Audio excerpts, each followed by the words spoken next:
Hello friends, welcome. Friends, on September 18, 2024, Sankhya Lab and Sinclair decided to collaborate on a technique called D2M using a technology called ATSC 3 devices. Now friends, those people who do not have any understanding of D2M and ATSC, let me give you an overview.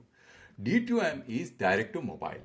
They are talking about bringing TV-like content, broadcast content on mobile without using the conventional mobile telephony network, which is 4G and 5G, which basically means that you don't have to pay for data usage. So this is going to be something which is going to come. The broadcast content is going to come on your mobile phone without using the conventional mobile network, will be completely free, right?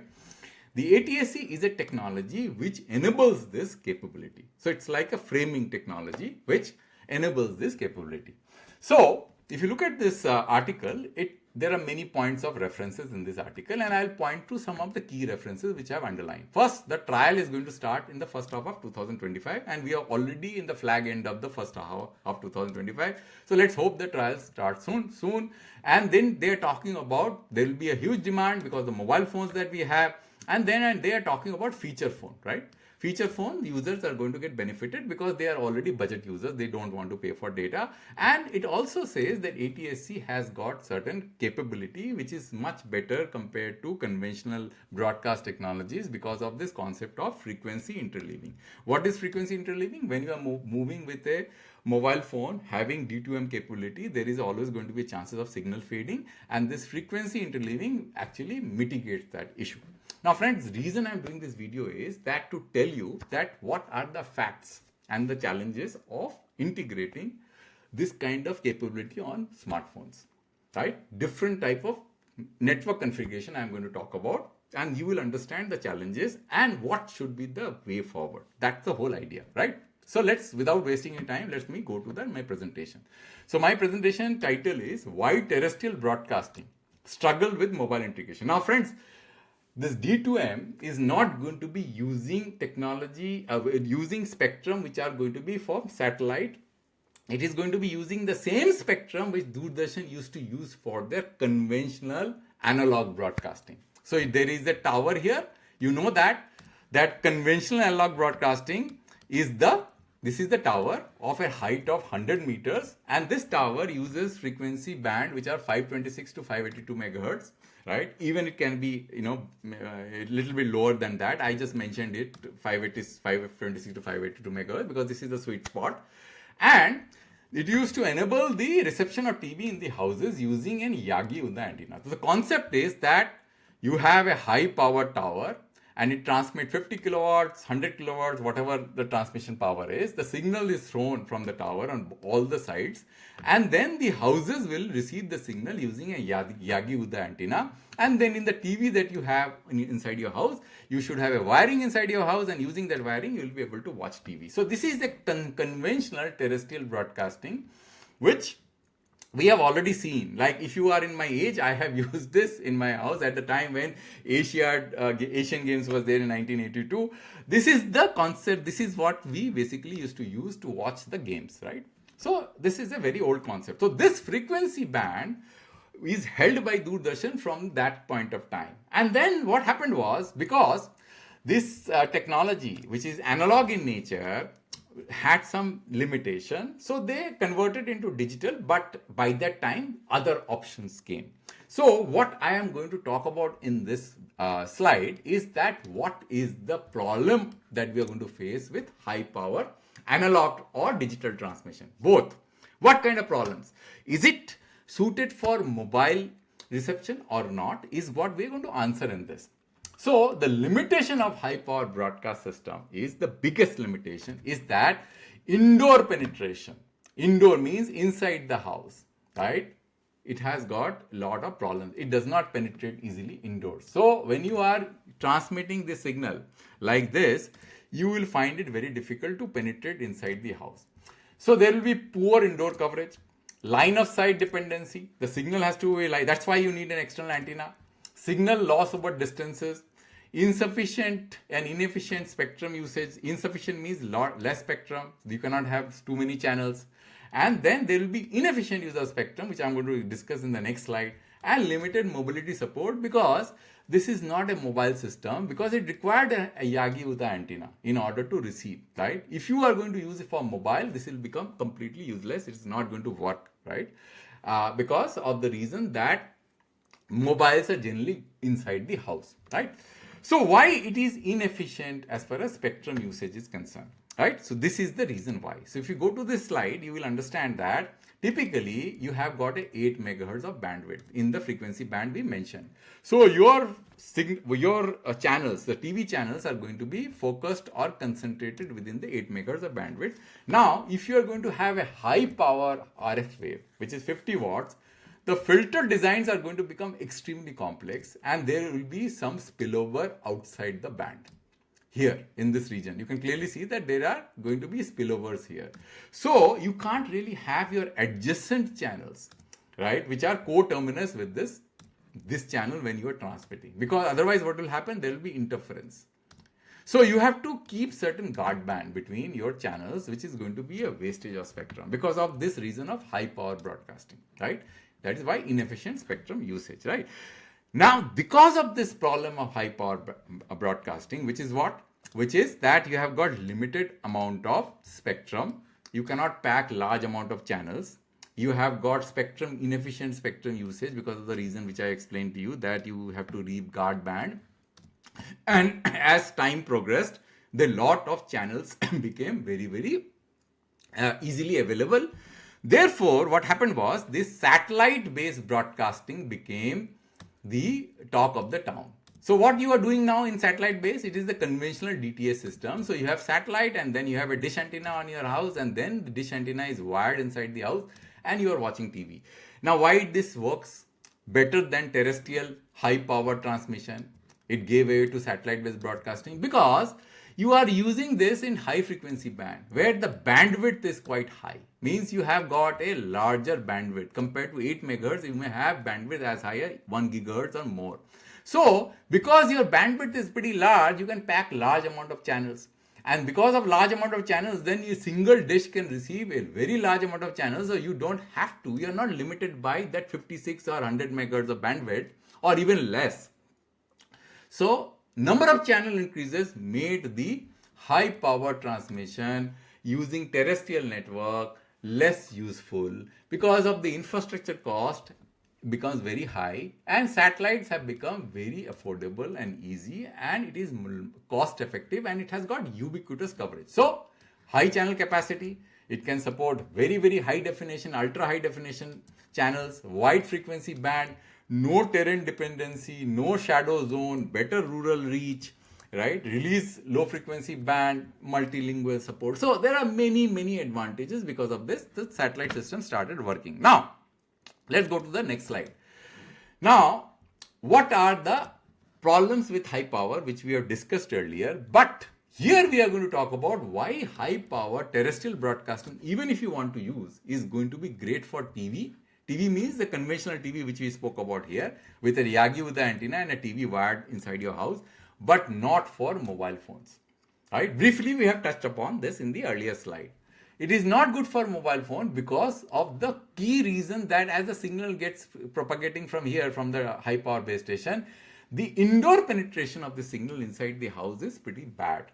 And why it is bad? Because inside the house, you will be, your signals, generally in the high power transmitter, the signals are getting dissipated like that. And you have ground cluttered here. You see the trees you can see the trees. So what happens is that as the signals reaches the ground, they experience high clutter. And therefore, since this tower is of a very high elevation, means height of 100 meters, and the earth also has a curvature, because the curvature of the earth is going to be something like this, right? It will be curvature. So as you go farther away from the tower, your signal quality becomes poorer, and it can only be received using an Yagi-Uda antenna. You can't be using it for mobile reception because most of the time you are inside your house watching the mobile, and therefore it becomes very, very challenging. Therefore, what you need, so let's list out and summarize what are the challenges. Need elevated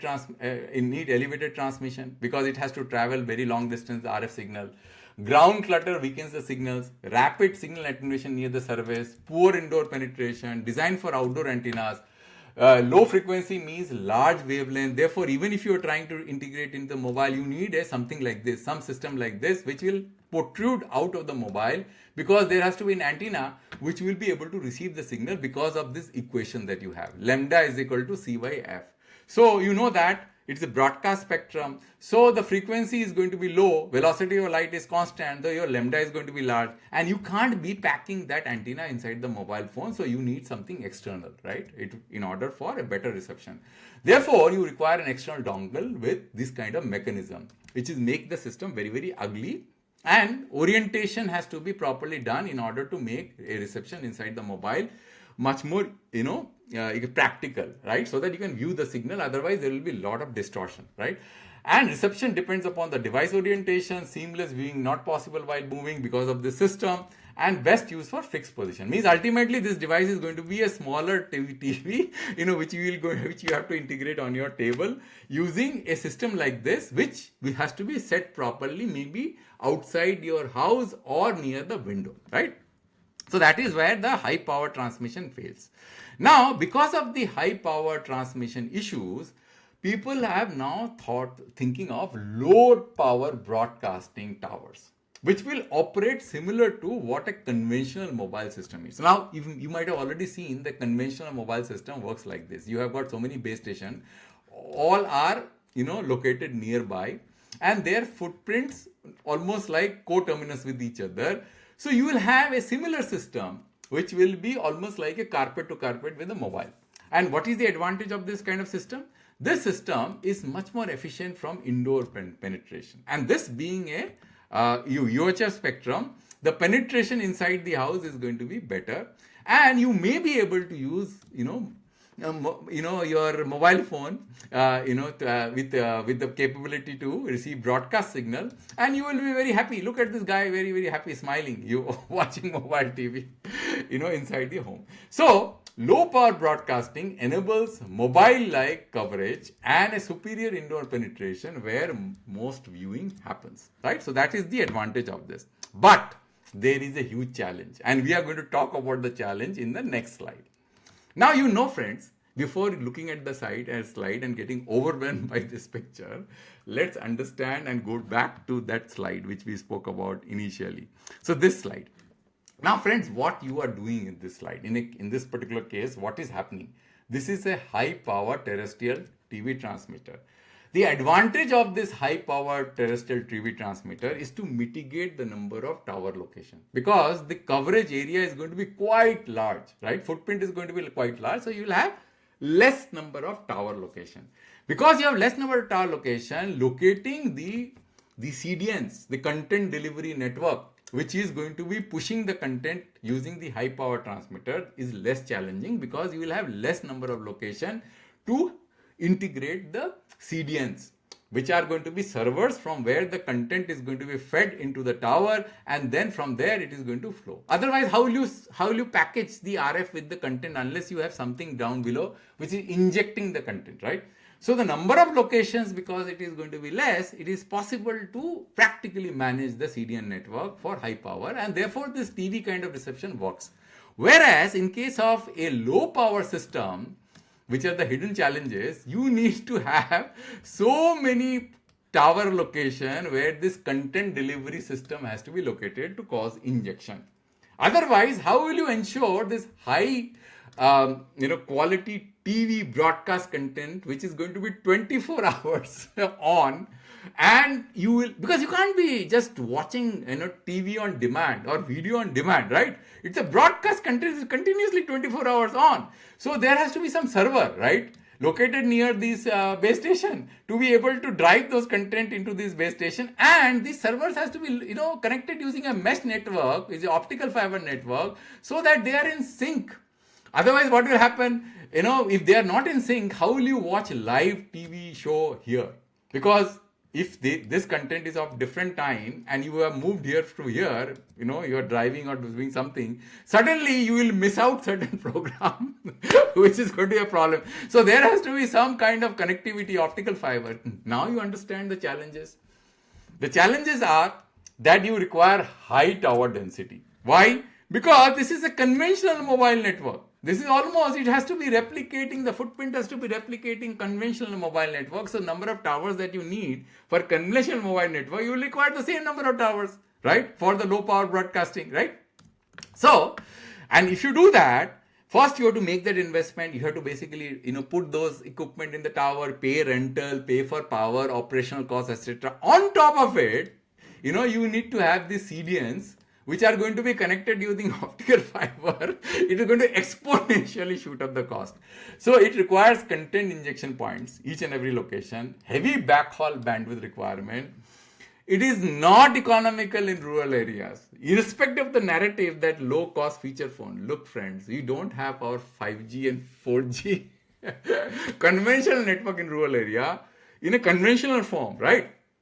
And you know that high power doesn't really work properly inside the house. Maybe somebody is sitting on a field, may be able to use their mobile phone and receive the signal. But most of the time people are lying in their couches, in their bed, watching TV, right? Not under the sun. You can't even see the display. It is going to be so bright. And you're talking about feature phone.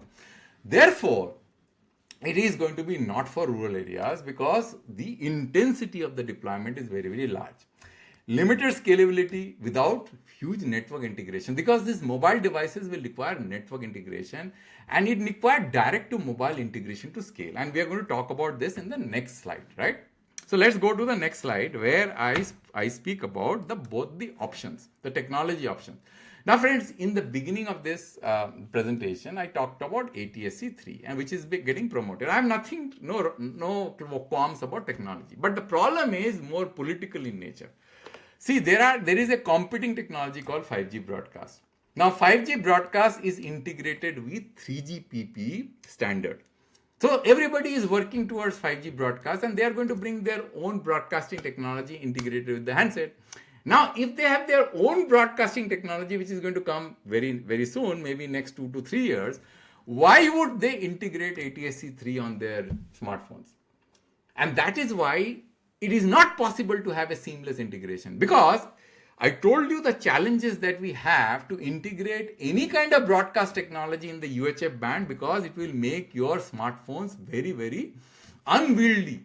Even today, a iPhone Max, right, which is having a height of certain length, that height is going to become insufficient, because if you are going to go to frequency band which are very, very low, because antenna integration has to be proportional to, because the size of the device has to be proportional to lambda by 4, and the lambda is going to increase, the device size is going to become very, very, very large. And if you don't have device which of that kind of length, then you are going to have a loss. All your propagation advantages are going to be lost, right? Therefore you need an external dongle, and therefore that is not going to be seamless. You need the dongles to you have to put that dongle in your mobile phone, and the antenna has to maybe sitting on your hat somewhere, on your head. I don't know how you are going to manage that antenna, right? And because this antenna is going to be large, because it has to receive the signal because of lambda for 4, and this antenna is not tightly integrated into the mobile device, there will be high power drain. Your battery is going to die in half an hour, and you will lose all your capability to make any kind of call just because you want to watch a program for 30 minutes. And therefore, there will be limited per receiver chip capability. 5G broadcast will also have similar challenges, but it will have integration much, much seamless, because they will be working their own technology on their smartphones, right? They will not, incorporate some other standard. It will be optimized for mobile, and it will be mass scale ready, right? So friends, regarding the antenna channel, friends, what I did earlier was I actually had written an article. And this article I wrote on 22nd of January 2024, which spoke about antenna size in budget smartphone, the key hurdle for cost-effective D2M deployment in India. Now, if you go to this article, I have technically proven the kind of losses that you're going to encounter in conventional mobile phone if you are going to use the same form factor, because you will never be able to house these lambdas, these kind of higher lambdas, because of lower frequency, and there will be huge losses. And the conclusion says that this analysis confirmed a harsh reality. The size of the antenna fundamentally influences the device's ability to transmit and receive signal. The space constraint inherently in budget smartphones often result in antennas that are too small, leading to notable signal power losses, diminishing the D2M network from significant user base, right? So this is one article that you can read, which I am going to paste the link in the description. Another article I had written on 21st January 2024, it talks about the hybrid network architecture. Now, friends, I spoke about high power, I spoke about low power. But this is a hybrid network architecture where both high power and low power is used simultaneously. It is possible to have a network architecture like this, but this is going to be worst of both. Why it is going to be worst of both? Because of the following reason, which I have explained in this particular view graph. What happens, friends, is that when you are transmitting from this tower and receiving signal, right, and then you are receiving signal from this base station, both are coinciding with each other. Because this distance may be 100 km, 200 km, there will be a phase lag between these two signals. So it is not going to integrate seamlessly into the mobile phone, because you will be constantly under the coverage of this high power transmission. Because this high power transmission is going to have an umbrella coverage over all this low power transmission. Is going to cause a huge amount of efficiency loss because of this problem. Right, friends? So I am going to, because as you go forward, right, you will be able to see, just a minute, you will be able to see that the challenges are extremely overwhelming, right? So let me, the challenges are going to be extremely overwhelming. So here, the content injection, economic challenges, incompatibility, 5G, and then there will be some kind of, so let's go to the conclusion.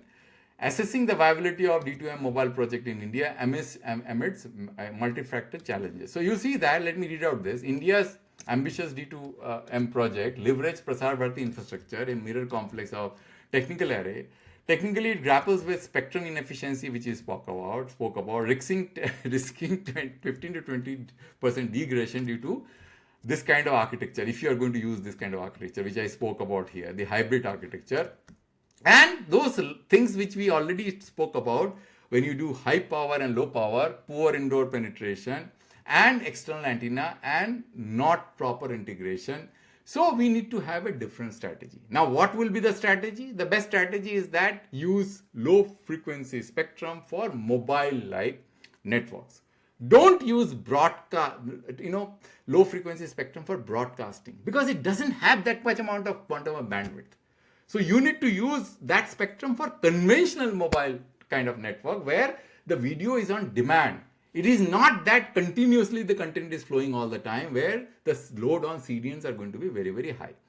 So therefore, that's why you will find that nowhere in the world mobile level integration has been tried the way we are trying in India. It is all for TV broadcast kind of capability, which we spoke about in this chart. So when we go here, we are talking about this chart where we are saying that it is TV if you're using an external Yagi-Uda antenna.